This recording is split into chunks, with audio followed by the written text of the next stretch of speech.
We're actually still moving through the community. It's starting to exit now, but I want to show you just some of the destruction to these houses as well, because as I showed you all of the destruction that these terrorists committed on foot as they bombarded and massacred this community. There were also air raids and rockets happening overhead, completely taking out buildings like this one.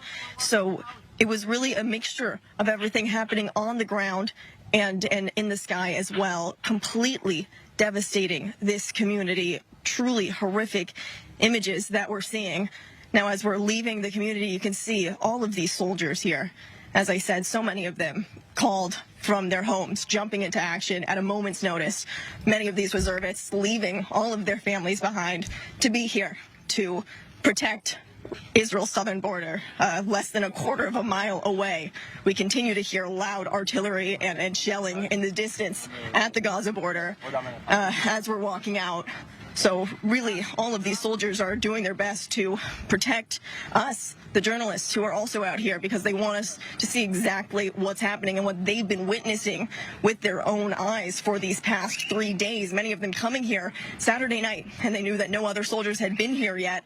And so they kind of knew an idea of what was happeing, but no one could expect that it would be like this. The horrors that I'm hearing from these soldiers, as I mentioned earlier, about 40 babies at least were taken out on gurneys. Still, right now, they're going house to house, still evacuating dead bodies, Nicole, killed Israeli citizens who were killed I have to cut in. It's such a shocking, jarring statement there.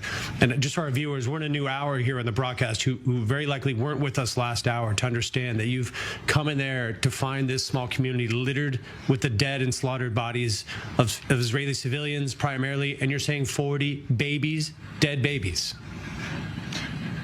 That is what one of the commanders told me. And you continue to see just cribs overturned, strollers left behind, all of these doors wide open. He said, we don't know the exact number of casualties because they're still collecting dead bodies, still going door to door because the active fighting here just stopped. He said it came in waves almost. Every 20 minutes they thought maybe, okay, I think we finally cleared all the terrorists, and then 30 minutes later another cell would emerge. So it was ongoing, and even when they thought that it had finally ended, more terrorists popped out of nowhere, and that continues to be the scene now. It is under control now, and that's why we are allowed to come through the area. However, throughout southern Israel right now, there are still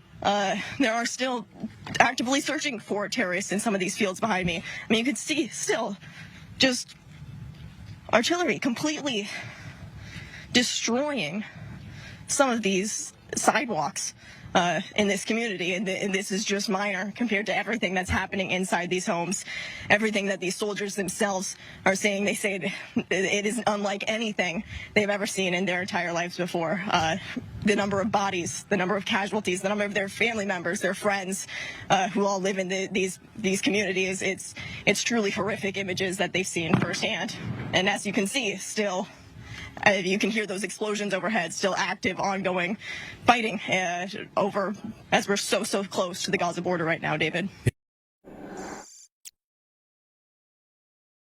死亡的气味，这是曾经充满活力的社区所剩下的。现在，外国媒体被邀请目睹这些不人道的罪行，就像盟军在赢得第2次世界大战并解放大屠杀集中营后所做的那样。超过70名武装恐怖分子闯入社区，他们的尸体仍躺在地上，让全世界都看到了哈马斯恐怖分子的残暴行径。这不是战争，也不是战场。你可以看到婴儿、母亲、父亲在他们的卧室里，在他们的保护室里，以及恐怖分子如何杀害他们。以色列国防军少将伊泰维鲁夫首先描述了这一场景，这是一场屠杀。视频：卡法阿扎位于边境，仍然很活跃。以色列国防军士兵在该地区活动，警惕任何可能残留的恐怖分子。此外，火箭继续从头顶飞过，迫击炮轰鸣，但没有警报。背景中可以听到边境围栏上的炮火声，甚至恐怖分子的车辆还在这里，并且可能被手榴弹或炸药困住。但首先，军队将致力于清除以色列平民的尸体。我们可以看到他们裹着床单，被带出他们被谋杀的家。以色列国防军目前还没有确切的受害者人数。Counting the bodies. This is the saddest part of liberating and taking back control of this kibbutz, barely a mile, a kilometer from the border with Gaza. It's been a 2-day fight. There are bodies everywhere. There were so many murdered members of this kibbutz. Men, women, children, hands bound, shot, executed, heads cut. The Israeli Defense Force are back in control.